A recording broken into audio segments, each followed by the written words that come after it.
Hello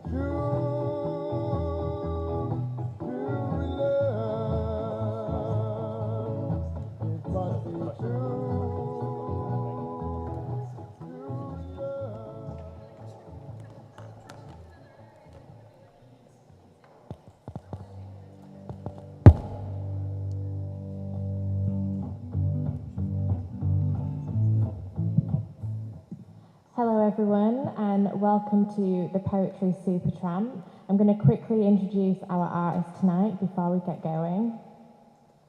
Poets Ian Harker, Thirsk-Gaskill and Joe Williams climb aboard the most spectacular, most efficient and most celebrated urban transportation system in the West Yorkshire Combined Authority for a whirlwind tour of Leeds, accompanied by former Poet Laureate Alfred Austin, deceased. Ian Harker is a poet and editor, a founder of Strix magazine and an organiser of Leeds Lit Fest.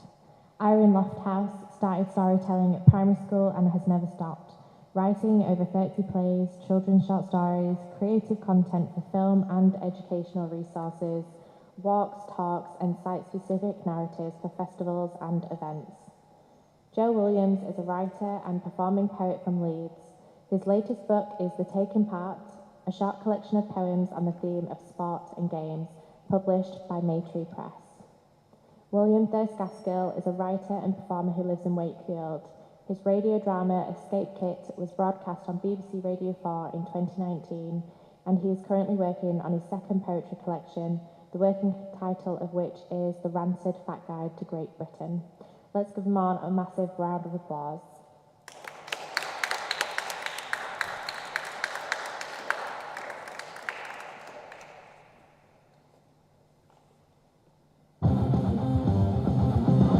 Supertram, Supertram, it's the Poetry Supertram.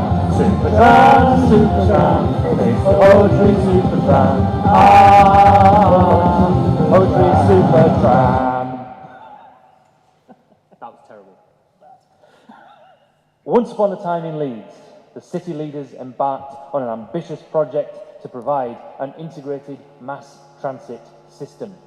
In 1993, to be exact. And in quite a few other years as well, but for the purposes of this narrative, 1993. It wasn't just a tram, it was a super tram. And it was so super that after 12 years and £40 million, the project was cancelled. 113 years prior to the cancellation of the Leeds Supertram project, Alfred Lord Tennyson died. Alfred Lord Tennyson was a poet who, unlike Supertram, was quite successful. So successful, in fact, that Queen Victoria appointed him to the post of Poet Laureate. Being dead doesn't necessarily stop you being a poet, but it does stop you being Poet Laureate. So in 1892, the search was on to find Alfred Lord Tennyson's successor. Alfred Lord Tennyson was so popular that people argued for 4 years about who should replace him. Finally, another Alfred, Alfred Austin, was appointed. Hurrah! Alfred Austin was from Leeds. Just like everyone else in Leeds, he never lived to see Supertram become a reality. But this is live theatre, and we can create our own reality. So we're resurrecting the Loyal Laureate and climbing aboard the never-built Supertram for a literary tour of Leeds, where every stop will tell you something you didn't know you needed to know. Or had forgotten you ever knew about Leeds. All aboard the Leeds Supertram, the most spectacular, the most efficient, the most celebrated urban transportation system in the world. Hooray for Supertram! You must be former Poet Laureate Alfred Austin, born Headingley, Leeds, 1835, died Ashford, Kent, 1913, poet, novelist, dramatist, barrister, alumnus of the University of London, unsuccessful Conservative Party parliamentary candidate for the constituency of Taunton, and Supertram conductor, citation needed. I am he. But what was that you said about dying. You don't look like I expected you to look. As you said, this is theatre. The whole thing depends on the audience suspending their disbelief. Oh, no, it doesn't. Oh, yes, it does. Is the whole thing going to be as indulgently self-referential as this? Yes.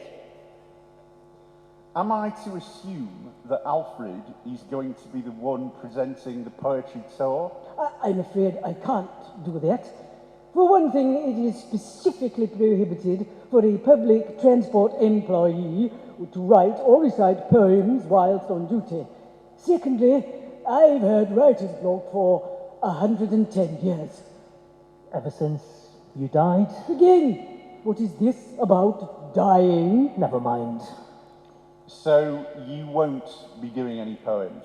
No, I will be conducting the Supertram, making sure that the service runs with an average of 10% margin of timeliness and ensuring the safety and well-being of passengers, as long as that does not prevent profits from being fully maximized. Someone else will have to do the poems. I don't suppose you happen to know any poems about Leeds? As it happens, we are all poets. All three of you? It is statistically unlikely that that would be the case within a representative sample of the population, but yes. Will I have heard of you? Probably not. I'm Ian. And I'm William. And I'm William. Two Williams? No, I read the wrong line. I'm Joe. It is my great pleasure to meet you, fellow poets. Likewise. So where do we begin this Supertram odyssey? Well, like any city with a modern integrated transport network, Leeds, of course, has a central hub where all of the different travel systems coalesce in a single location. So you wouldn't say, to use a purely hypothetical example, that the bus station is 3/4 of a mile from the train station? Of course not. That would be unthinkable in one of Europe's largest cities. Everything comes together at Leeds City Station. Do you know how many platforms there are at Leeds Station? I do. As a public transport professional, I like to keep abreast of such things. There are 17. Incorrect. Really? There were 17 until 2021, when a new platform was opened, and they called it... Platform 18. No. They called it Platform 0. On platform 0, the next train departing is the 8:26 to oblivion, calling it emptiness, nihilism, and existential dread. This train has no carriages. Please mind the gap between illusion and reality. If you require assistance, stand on a chair and scream. On platform 0, a man has been waiting for the 10:44 to Scarborough for 87 days.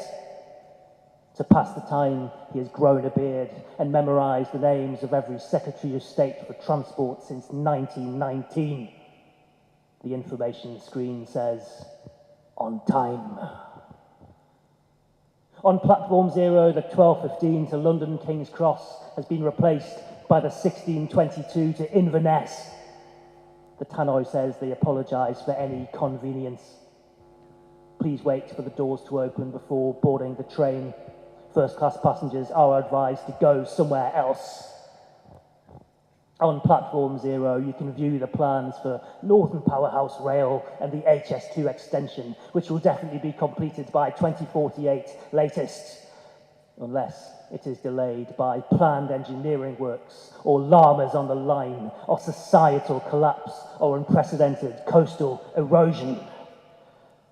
On platform 0, they are building platform -1.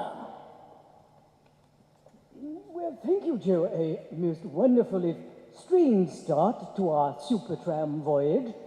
It behoves me to point out, however, that your poem does not rhyme.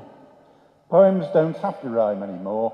We call it free verse. I see. That must make writing them a lot easier. Yes and no. But now that the poetry has begun, I am becoming a throb with inspiration. As you mentioned earlier, I am trained in the legal profession, and having thoroughly investigated the terms of my Supertram contract, I have determined that they do allow the recital of a poem of a maximum of 4 lines with a strict AABB rhyme scheme. May I? Go on then. This station is a busy place, all full of trains that whiz and race. They take the people here and there, while I look on and simply stare. What do you think? I think you have not breached the terms of your contract. Much obliged. You mentioned the Northern Firehouse Rail, Joe. What is that? It's a project designed to reduce the time spent on commuter journeys and encourage people to move away from reliance on private vehicles. Ah, just like Supertram, and I trust it will prove to be equally successful. So far, it is precisely as successful as Supertram. It's splendid. So, where are we going now? We can go wherever you want to. That is the beauty of Supertram.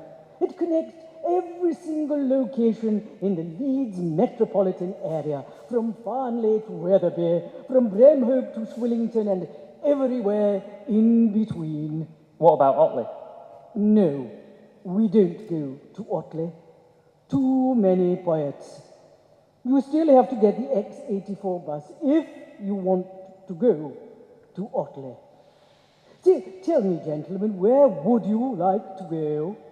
I would like to go and see the rhinos. Rhinos? What rhinos? I think he means the Leeds Rhinos.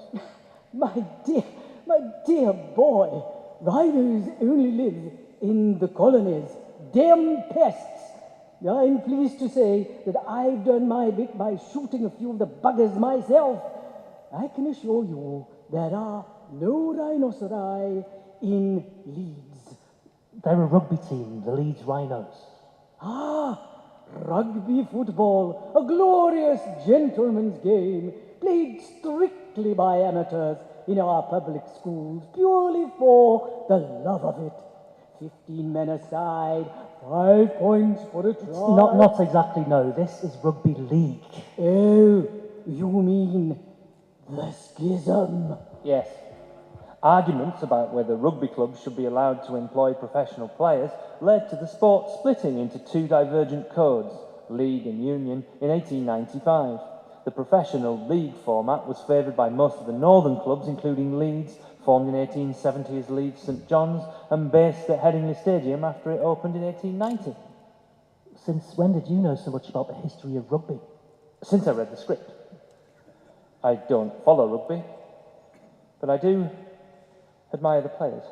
You did admire the players until they took out a restraining order. They've got massive commitment to the game, and they get covered in mud. Have a glass of water, Ian. Find yourself a script. Is the whole thing going to be as indulgently self-referential? Yes. But what does all this have to do with the aforementioned rhinoceri? The club was renamed Leeds Rhinos in 1997 following the formation of the Super League. The Super League, you say? Is the Super League as super as the Supertram? Arguable. Anyway, the Rhinos aren't playing at home today, which is good news for anyone here who needed a parking space.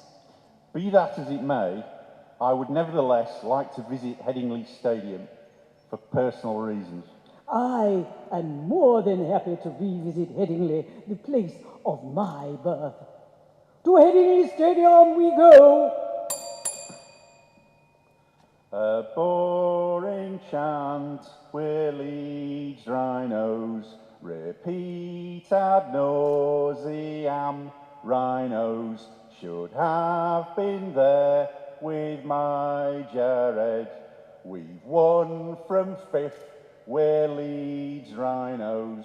With my Jared, I could go far. Without Jared, I will keep on. Jared is still a Leeds Rhino. When he played prop, you kept away. Our favoured place at Headingley. Open terrace at Headingley. £17 at Headingley. Burger and chips at Headingley. I took him there, I took him home. We saw some twats, Leicesturians, polished breastplates, Leicesturians. John Wells walked past, needed a piss. I took my son to rugby league. Never been more proud any time. Glory hunter, glory hunted, glory hunted, and glory found. The glory was not treble won. The glory was Jared's reaction. Is that the end? I had to cut 20 lines out of it just to get it to that length. Yes, of course, that's the end. That's why I stopped. More of a song than a poem, wouldn't you say? The boundaries are fluid. But don't worry, I have come up with a proper poem to make up for that. Upon this field of mud and green, us sporting heroes oft are seen. The ball is kicked, a try is scored, the audience is never bored. I wouldn't be too sure about that. A couple at the back just put their jackets on. Shall we move on? Yes. No, we haven't had a poem from you yet, young Ian. Is there somewhere you'd like to go? Yes, I know where we should go next. Did you know that moving pictures were invented in Leeds? Moving pictures. Oh, I've heard about those. I don't think they'll ever catch on. I didn't know they were invented in Leeds. Tell me more. I will, if you take us to Broadcasting Place. Your wish is my contractual obligation. Next up, Broadcasting Place. Great heavens! What is that obscene pile of rusting scrap metal? That's Broadcasting Tower, otherwise known as the Rusty Building. The architects won major prizes. Is it meant to look like that? Yes. How extraordinary. Wait until you see the revolving art installation over the road. Back in the 19th century, it was the location of the workshop of Louis Le Prince, probably the first person to shoot a moving picture sequence using a single lens camera. Which he did here in Leeds in the autumn of 1888. You are sitting in the stalls at the Hyde Park Picture House. In front of you, there is a stage, or what looks like a stage. There are red velvet curtains that could open at any moment. But the auditorium is in darkness. Other people are sitting there too, in the dark, waiting, staring straight ahead, still as family portraits. No one smiles. Then the curtains part, and instead of a drawing room or a street scene with flower sellers and an organ grinder, there is a flat screen, like a window. A man with enormous moustaches walks out onto the stage. He looks into the stalls, the gods. Then a beam of light slices through the darkness. The window behind him comes alive with moving shapes. And the shapes are people and places.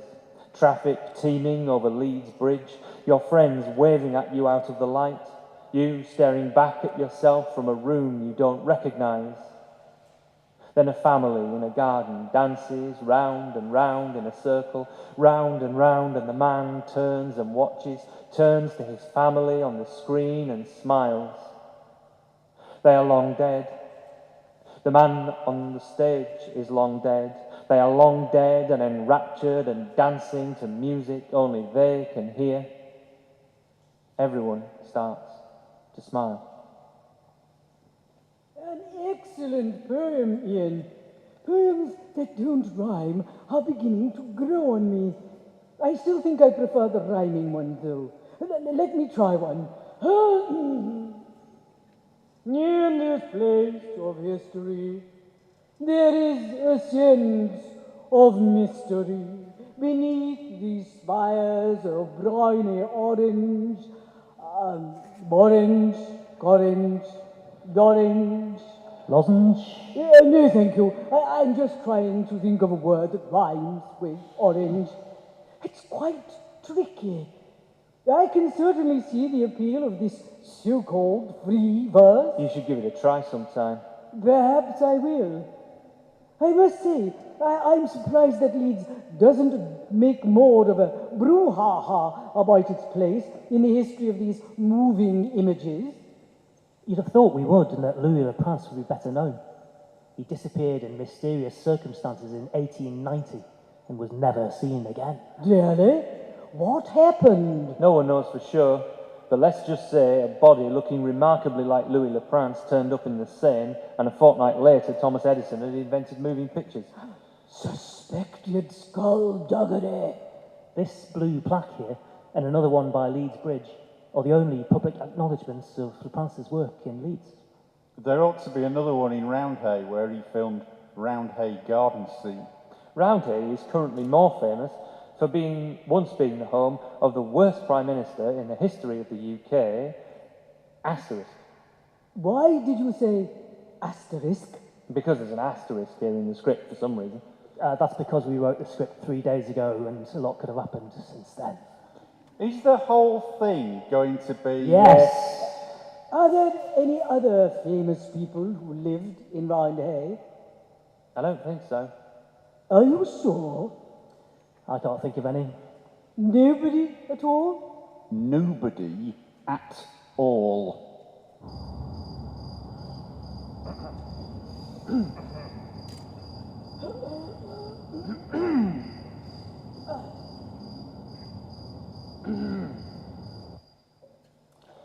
Anyway, Alfred, if you take us there, I'll tell you a story about Roundhay Park. I'm eager to hear it. Roundhay Park it is. Here we are at Roundhay Park.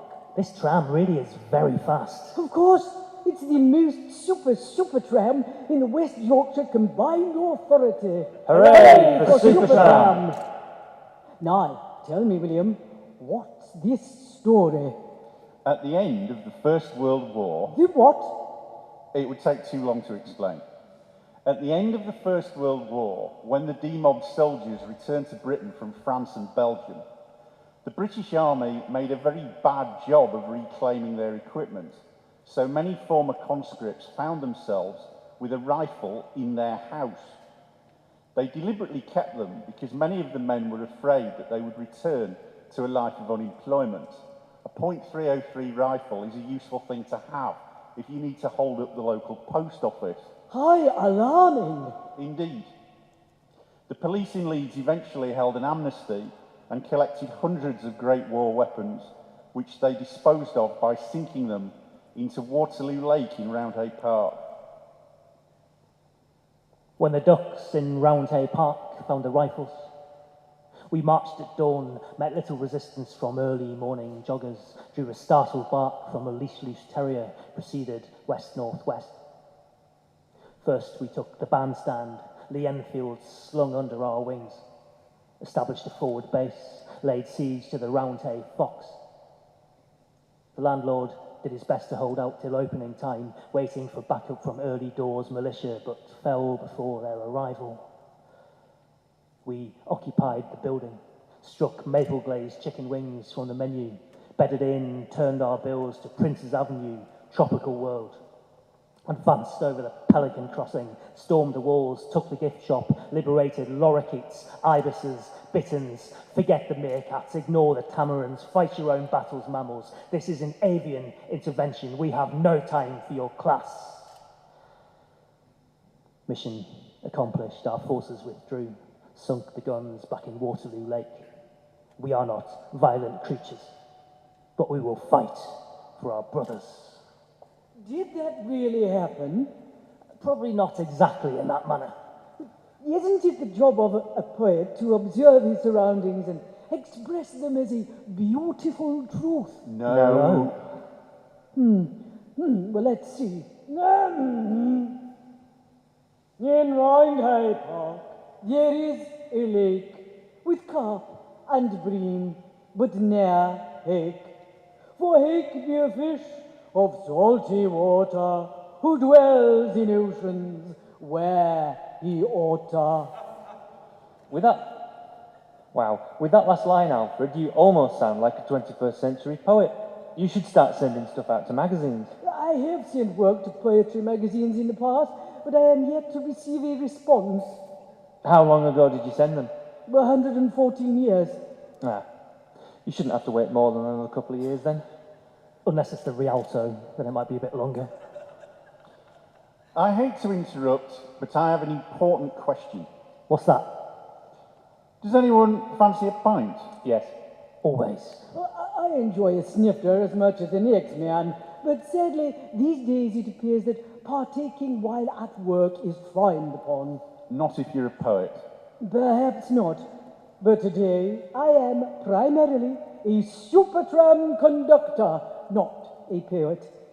I am happy, of course, to take you without further delay to the establishment of your choice. I assume that you are members of a gentleman's club. I am, in a way. But not the kind you're thinking of. I've got an original loyalty card. I'm a member of the Leeds Library. I am member number 2. Anyway, where are we going? How about Call Lane? Call Lane, a place of industry, the docks, the factories. It's not really like that now.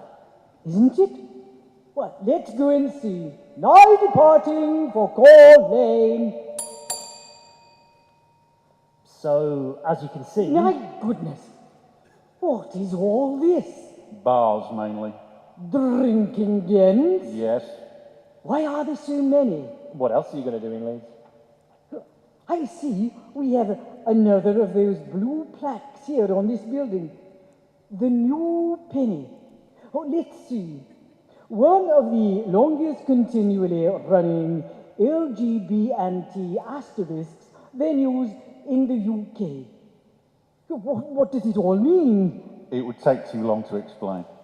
It seems very popular, whatever it is. Such a multitude of gay folk filling up these hostelries, drinking without shame, and many of them women, I think. You should see it on a Friday night. The Call Lane Mystery. You IT consultant sales temps in HR, as you submit your timesheet, feel the pull of a bar. Gravitational forces are taking you there.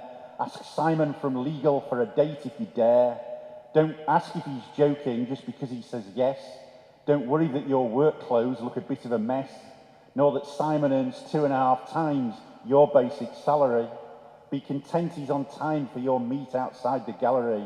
You down many shots, you have now got the hots. Remember, he doesn't like sport. Oh, is that him leaning in? Hope you don't smell of gin. Why do we always end up in a Porto? Oh, excellent, William. At last, one of you has managed to write a poem that rhymes. Oh, we'll make proper poets of you yet. It's something to aspire to.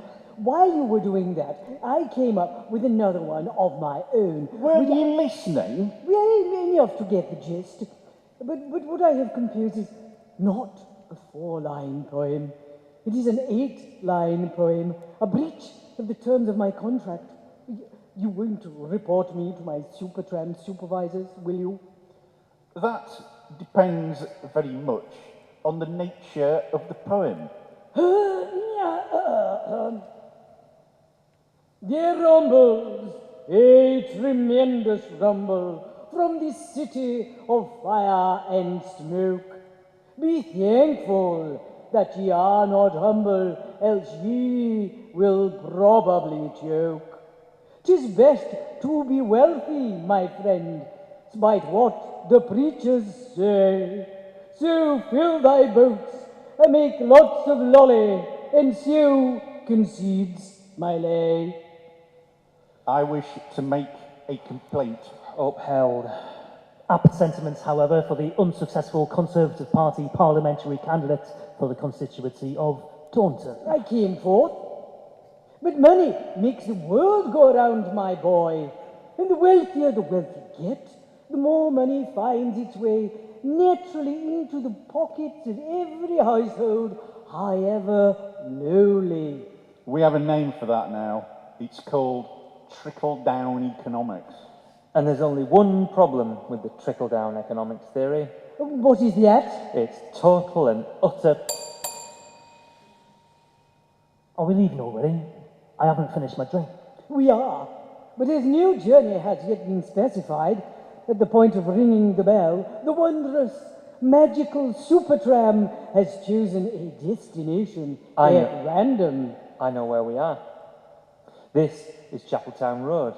Kids used to play a special game along here in the 1930s. I wrote a poem about it.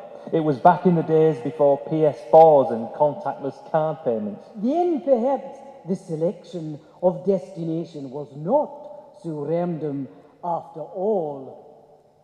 The tram game ends where it starts, with a 10-shilling note borrowed from your mother's purse. Then you run to the stop on Chapeltown Road and wait for the next tram to town. Every housewife needs change for the meter, and conductors have huge leather satchels of the stuff, so it's an unwritten law that a kid can jump on as long as they stay outside on the steps. Then you chorus, "Please, mister, could you give me 2 crowns for this 10-shilling note?" Then at the next stop, the 2 crowns become 4 half-crowns. And then at the next stop, the 4 half-crowns become 5 florins. And then the 5 florins become 10-shilling pieces. And the 10-shilling pieces become 20 sixpenny bits. And the 20 sixpenny bits become 40 threepenny bits. And the 40 threepenny bits become 120 pennies. And by the time you arrive in Briggate, you are weighed down by 240 halfpennies. All the money in the shop window world. Then you have to do the whole thing again in reverse, because you've got to get a 10-bob note back to Chapeltown before Mam looks in her purse. Another excellent poem, Ian. Of course, I would never allow such tomfoolery on my Supertram. I doubt any of us has any florins anyway, though the last time First Bus showed up in Meanwood they were probably still legal tender. Are florins no longer coins of the realm? Not since decimalisation. This mini-desalination? It would take too long to explain. As much as I'm enjoying this discussion, may I interject with what might be a stupid question? There are no stupid questions, only stupid answers. Is that true? No, it's bollocks. There are a lot of stupid questions. Is COVID real, for example? And this is probably another one. Can the Supertram get to the canal? That does sound like a stupid question. Not stupid in the least. Not only can the Supertram get to the canal, it can travel on the canal. On it? Absolutely. This is the Supertram. It can travel by air, sea, and land. By sea, you say? Yes, indeed. Are there many seas in the Leeds metropolitan area? Not currently, but when and if there are, then the Supertram will be able to navigate them. In that case, I'd like to go to the canal, please. Which one? The Leeds and Liverpool Canal. Ah, the new one. Is it new? Yes, it was only completed in 1816, though stretches of it were opened well before then. It took 46 years to build it. Why so long? It was heavily delayed due to funding issues and arguments about the route. Fortunately, that sort of thing does not happen with transport infrastructure projects in Leeds nowadays. All aboard the Supertram for the Leeds and Liverpool Canal. On the towpath by the marina, on the Leeds-Liverpool Canal, not far beyond the graffiti advising that Nat has herpes, a man is walking with geese, a pair of them obediently padding alongside him, apparently oblivious to bicycles, dogs, and me. He is listening to an audiobook of Lord of the Rings, without the discretion of headphones, in order that the geese can enjoy the story too. They nod their heads as Frodo reads Gandalf's letter at the prancing pony. I overtake the fellowship, swishing its flying insects, determined to land on my face, hugging the towpath's edge, remembering the goose that bit me and my sister in Sherwood Forest 40 years ago. Humans are 60% water. For people who live in a marina, I guess it's a bit more, maybe 75 to 80%, which is probably about the same as the Leeds-Liverpool Canal. If I pushed this guy in, I reckon he would float, and the geese would jump in after him. If not to save their master, then to hear the next bit of the story, where Frodo gets stabbed by the Nazgul. Spoiler alert, if you haven't read it. I should have said that earlier. But you probably have read it, or at least seen the film, unless you are a goose. There are a few things I don't understand about that. You seem to have a lot of poems about waterfowl, Joe. Just those two, I think, but maybe I should make it my thing. I would have liked to hear more about Nat, I'm afraid I don't know anything about her. only that she has herpes. We don't have any reliable evidence for that claim. I see no reason to be sceptical, loitering as she was, unchaperoned. Is it my turn again? We do still have quite a bit to fit in, and you've already done quite a bit. The boats go up, the boats go down, from lock to lock, from town to town, bearing limestone, coal and cloth. I watch them while I eat my broth.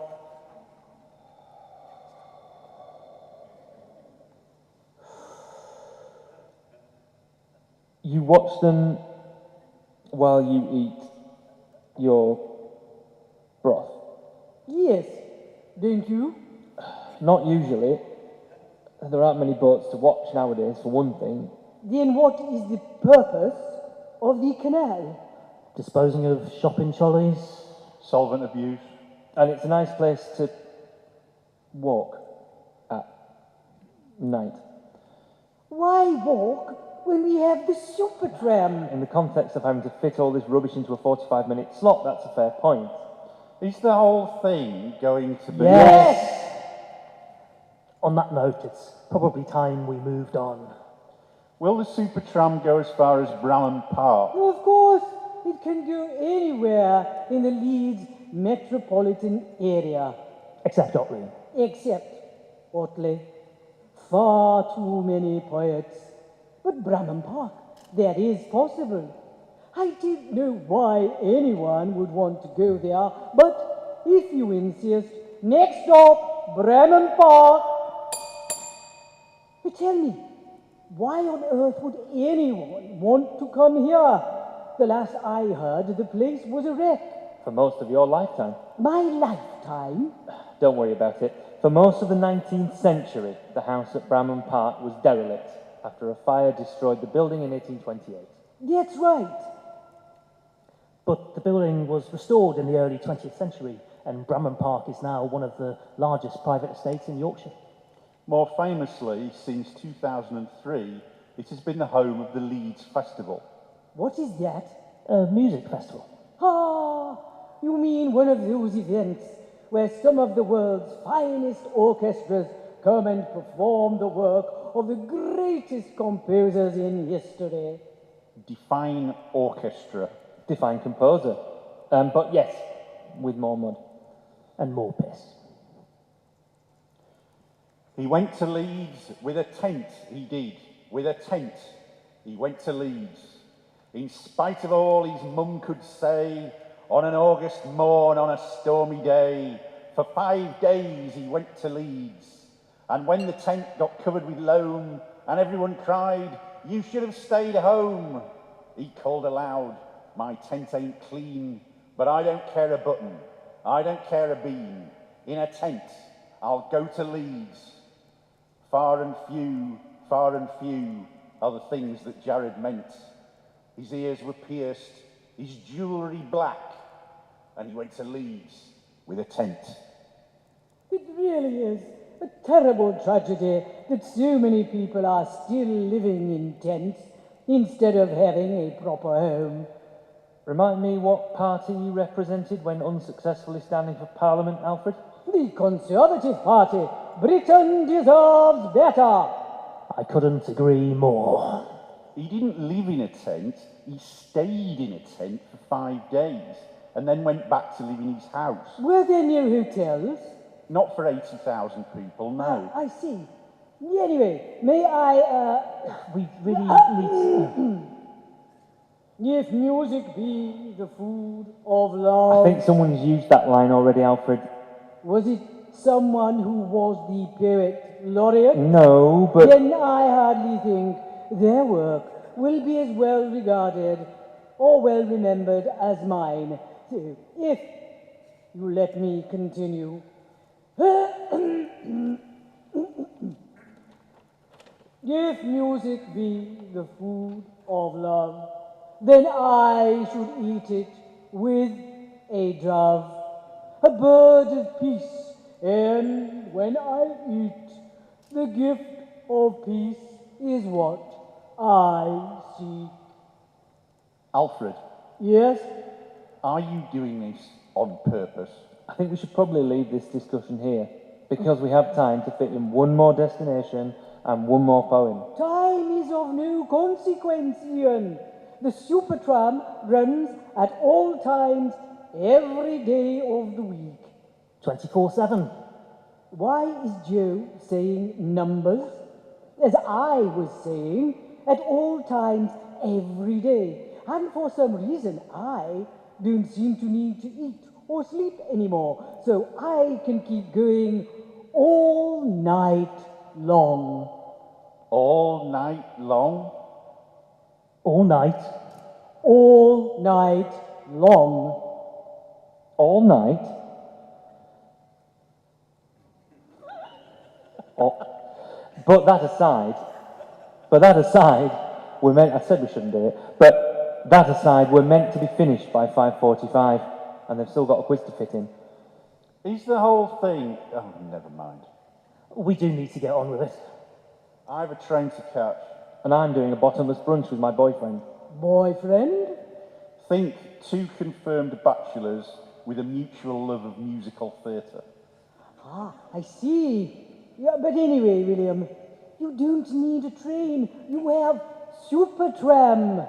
I live in Wakefield. Ah, then I can't help you. Now tell me, gentlemen, what do you wish to be your final destination? Could you take us to Kirgate, please, Alfred?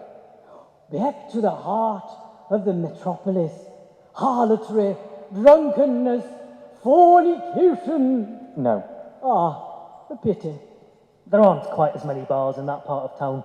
The whole city isn't completely full of drunk people, you know. Only on Saturdays. Yeah, I'll take your word for it. Good gig, it is. We could sneak a quick one in at Wapentake. No. Or how about the Duck and Drake? Nope. Then why are we here? Because here, in between the White Cloth Hall and the Corn Exchange, there used to be a pub called the Crown and Fleece. So you brought us to a pub that doesn't exist anymore. Yes, because next to that old pub, there used to be 2 stone skulls carved into the wall of what was once a ramshackle old hayloft. Skulls?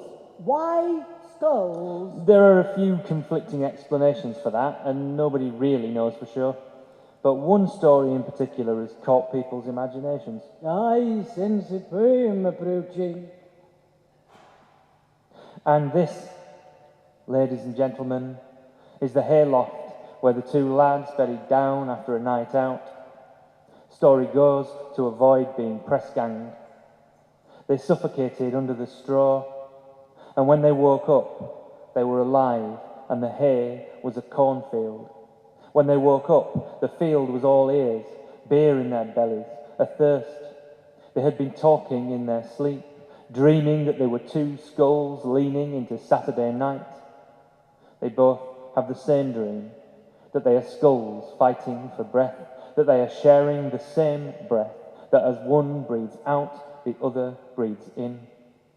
Is it dead weight of grass pressing them down, soil standing upright, water and the shadow of water leaning over the pair of them as they dream they are stuck in a crowd of people pressing in, their voices drowned out and their faces turning into stone?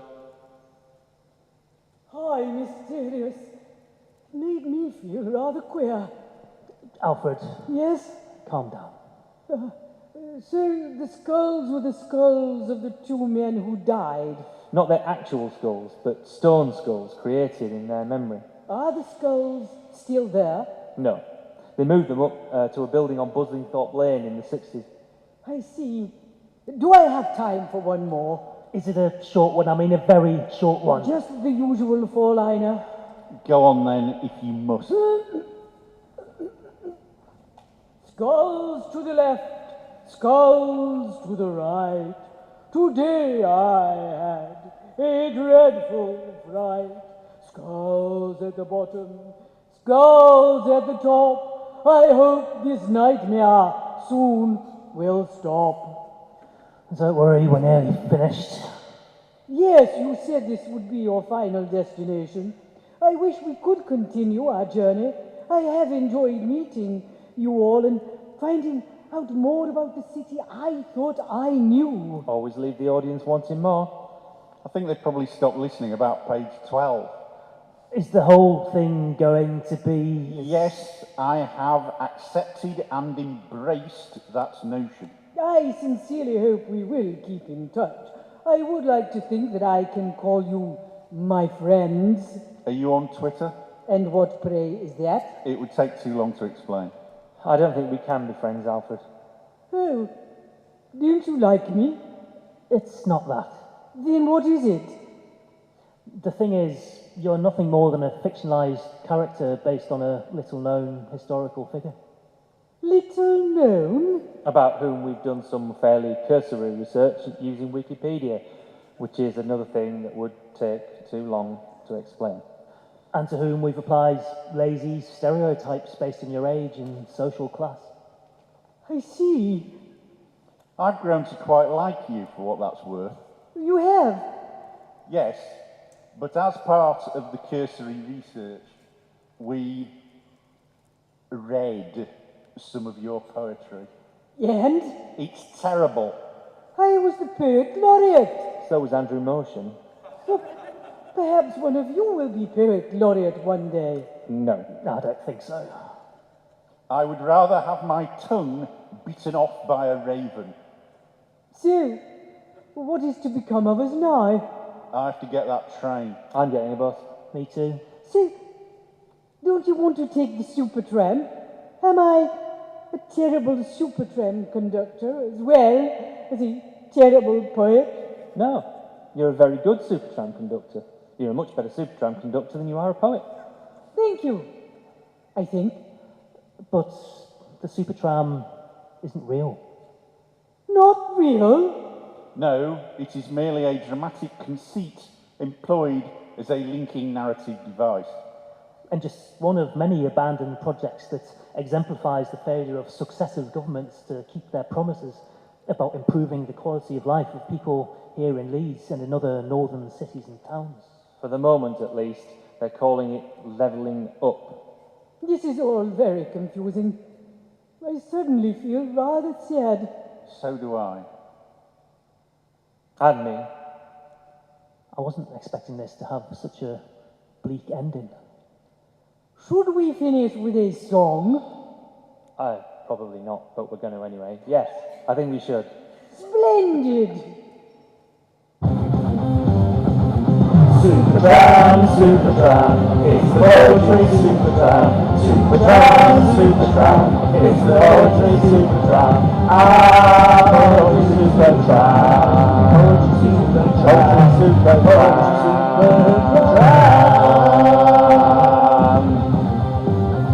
Poetry Supertram starred Irene Lofthouse as Alfred Austin, with Joe Williams, Ian Harker, William Thirsk-Gaskill as themselves. Poetry also wrote it.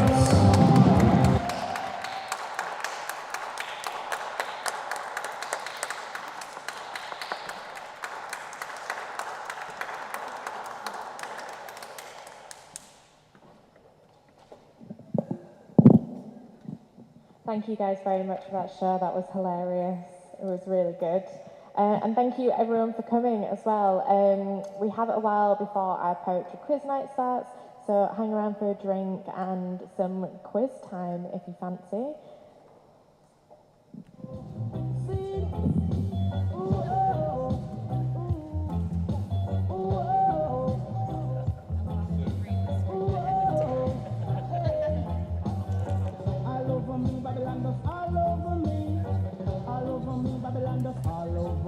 Them no ramp with me, I strictly sense all over me, Babylon does all over me. Oh no,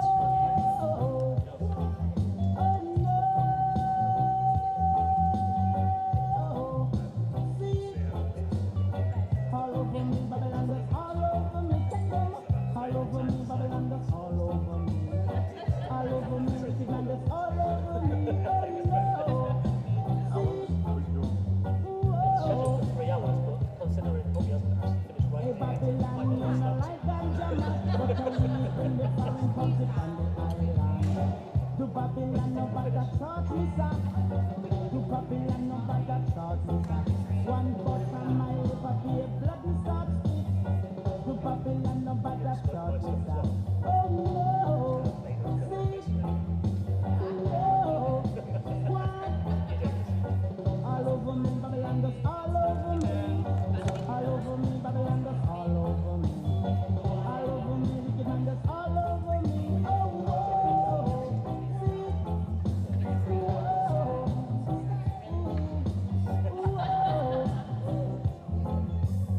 I'm sticking up for Williams, so.